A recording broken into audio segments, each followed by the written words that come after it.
Hey, how's it going? Dopey here.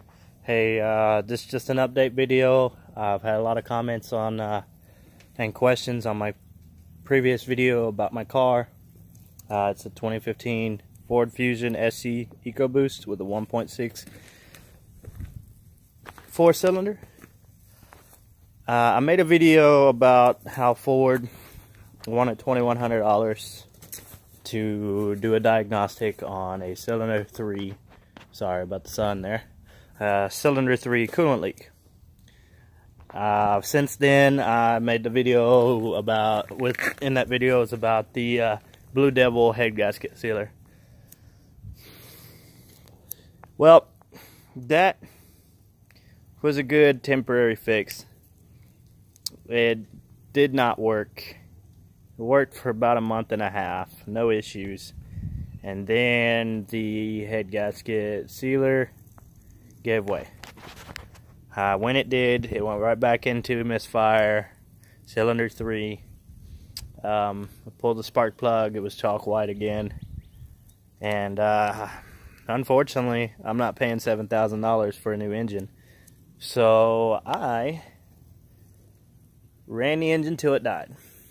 The day it didn't start, I put her on a trailer, took it over to my father's, and pulled it in the parking lot under the carport. I then proceeded to go to LKQ. LKQ I recommend if you have one in your area.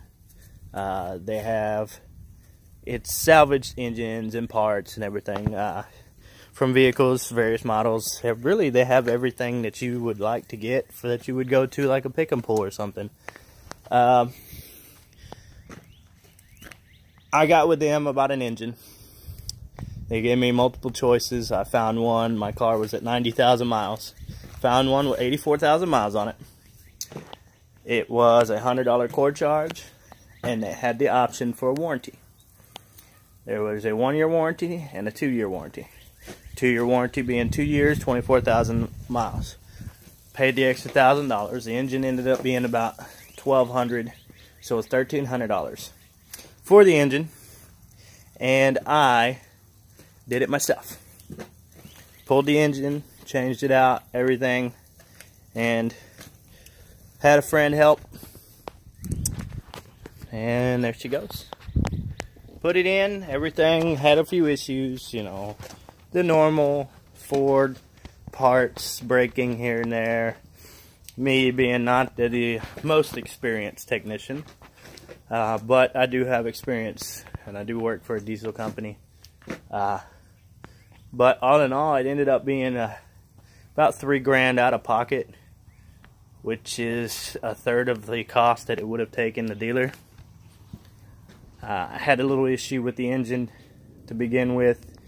Started it up, it made this random loud rattling noise. Every time you hit the gas, it would get worse. I ended up taking it to a buddy. About $300 later, he found that the seal on the main seal to the output shaft from engine to transmission was bent, and it was hitting the flywheel. He fixed it, and I haven't had any issues since. I did get the exact same engine, which I wouldn't have liked to, but to upgrade to the 2.0. Sorry, I'm doing this on my phone. I'm sorry about all the shaking and everything. But to upgrade the engine to a 2.0 would have been, engine wouldn't have cost too much more, but the main cost would have been the reflash from a 1.6 to a 2.0 map. The dealership basically told me it could be anywhere from $2,000 to $2,000 depending on how much reprogram that would have been needed. And I just went with the 1.6. I haven't had any issues out of this engine. It was near the same mileage that I have on the car, and I haven't had a problem out of it yet.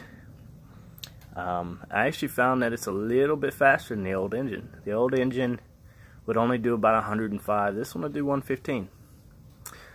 That's just stock. There's no tuning or anything like that. I mean, even on the old engine, I put what they call the BM Boost Max for turbo cars. It's a plug and play with a small processing chip on it. It's supposed to cut down on turbo lag and add, based on octane levels, a max. I think the dyno video shows 55 horsepower and 25 pounds of torque. That's what I had on beforehand, and it's a plug and play, which if you need warranty work, you just take it out and put it all stock. But I didn't put it on this engine. I just don't feel, ooh, good Lord. I don't feel that the engine can handle much more than the factory setting. I found that the issue that's coming to hand, I believe, is that it just can't handle the boost pressure. The head, it's an aluminum block. It's probably an aluminum head. I just don't look into it much more than I need to. This car gets me to A to B, work and school. And I feel that a lot of the people that have been commenting, asking, hey, I have the same problem and Ford's doing the same thing, that it would be worthwhile to swap the engine yourself or a shop. That would be a lot cheaper. Oh goodness, nose itches. Still itches. It's just, you know, the car was down for about 2 months. Being that I'm in school and I work 4 days a week, 40 hours, I only had a few hours of daylight, maybe a couple days a week to work on it. So it took us a little bit. It took a lot longer to take it out than there was to put in. But most of the wait time was really waiting on parts from Ford.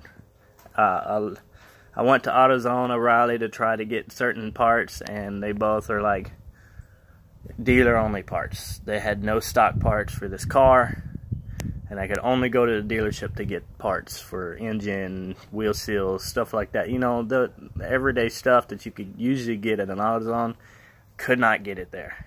They were dealer only, and most of them at my local dealer had to been ordered from their warehouse down in Houston. I'm up in the Dallas-Fort Worth area, just south of there, and that was the majority of the time that it took to do the engine swap on it.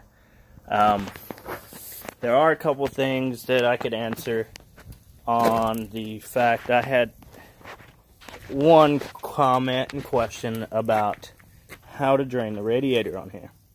Now this car has a transcooler, the condenser, and the radiator all together on the front. It doesn't really have a mount to the top. These mounts and screws at the top are just really for show. As you can see in here, they're really for show.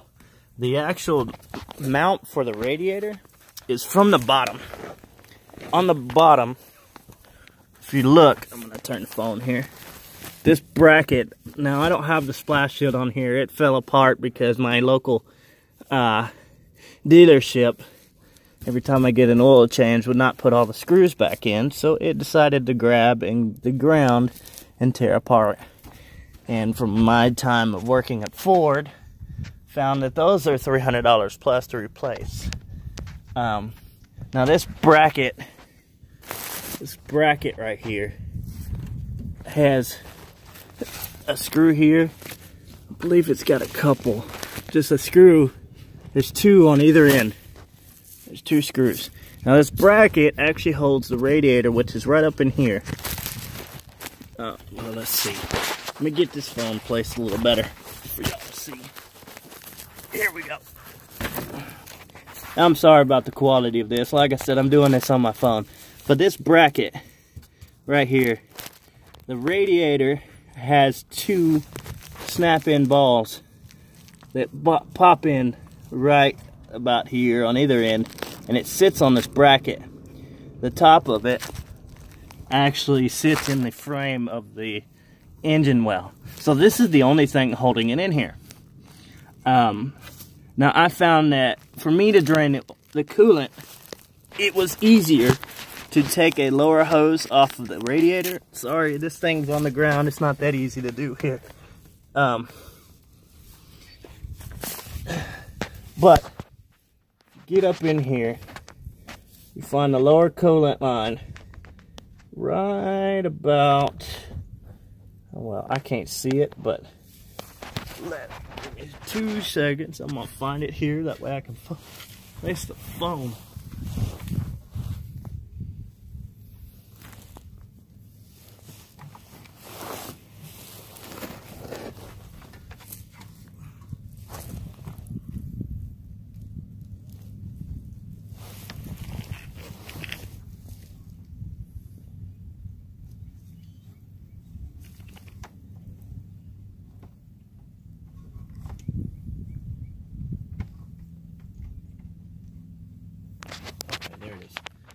Alright, now, here's the fun part of trying to get it to where you can see it. Right there, that is the driver's side corner of the radiator. There's a plug there. Now, I went to turn it, because off to the right, well, the little knob sticking off the edge right there is actually a drain port.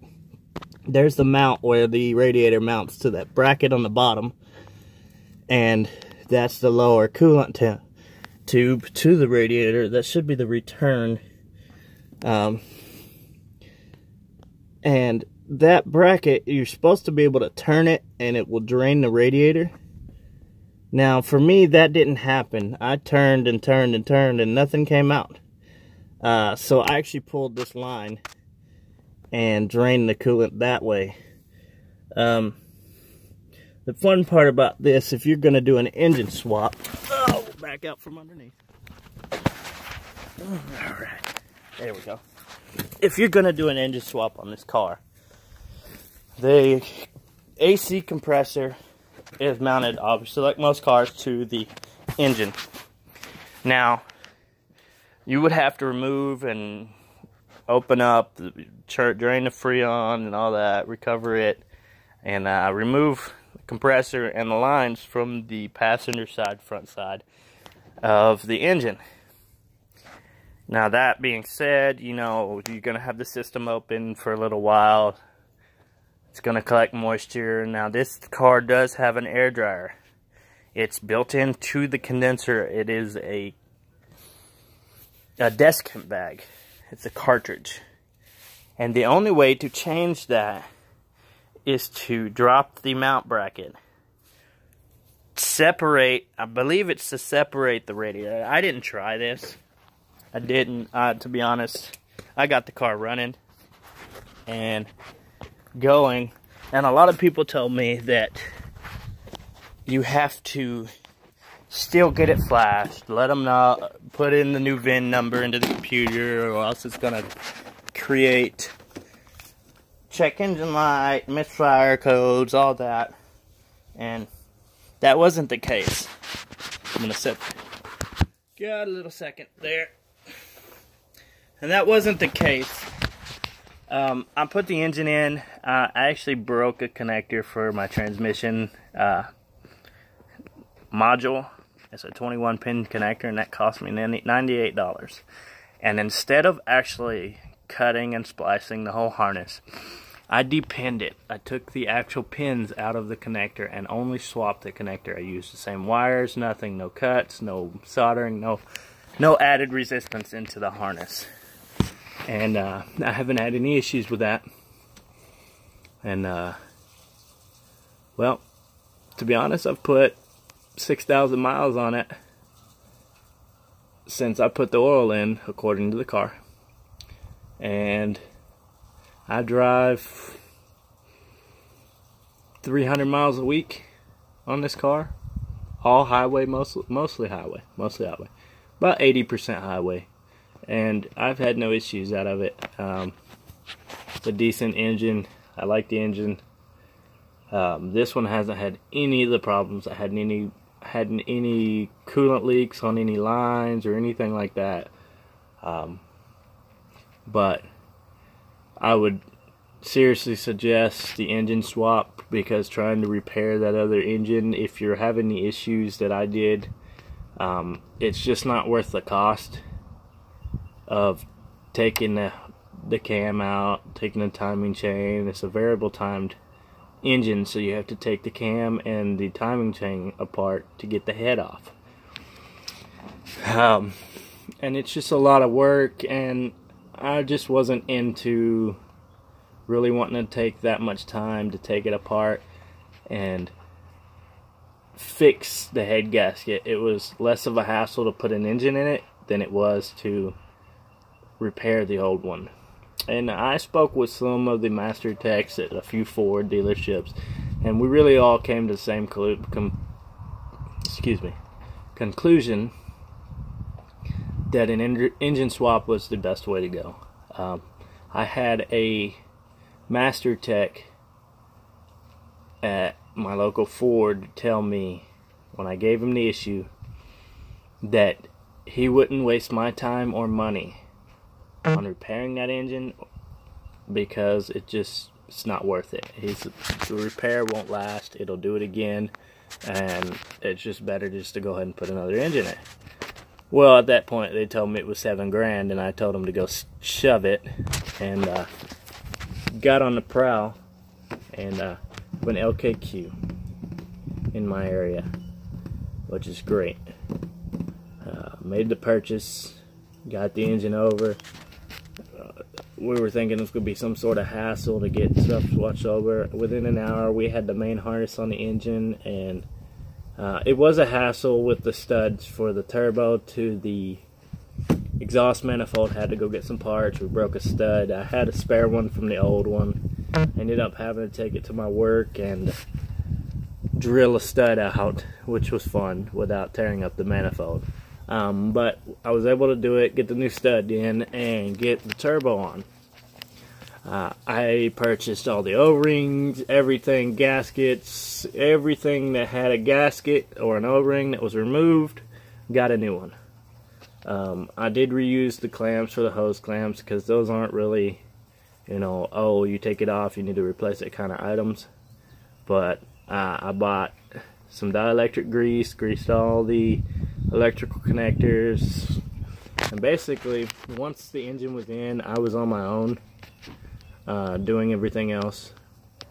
My buddy helped me out with getting it in and everything, and mounted to the transmission. And when you do this, the transmission, the torque converter, it is not bolted to the flywheel. The torque converter has 4 studs that actually go through the flywheel, and there's a nut that you torque down to connect the torque converter and the flywheel. Now those nuts are non-reusable. Those are one-time use torque to yield nuts. Same thing with the nuts on the turbo. They're one-time use. So, you know, I probably spent $500–600 in parts alone. Fluids, I went to AutoZone. That was the cheaper option. Ford was asking almost $200 for all the fluids, and you know, it wasn't. I paid a third less than that at AutoZone. I've had no issues out of the car since then, but it's getting warmer, and I decided that when I put the engine in the car, I didn't want to deal with the AC system. I did replace all the gaskets, the O-rings and everything when we did put it back together, but I did not want to deal with the AC because it was still cold. It's getting warmer, and it's getting about that time, and I think I'm just going to go ahead and get the AC done when I do my oil change. If you have any more questions, I'll be more than happy to answer. Just leave a comment below, and I will do my best to answer.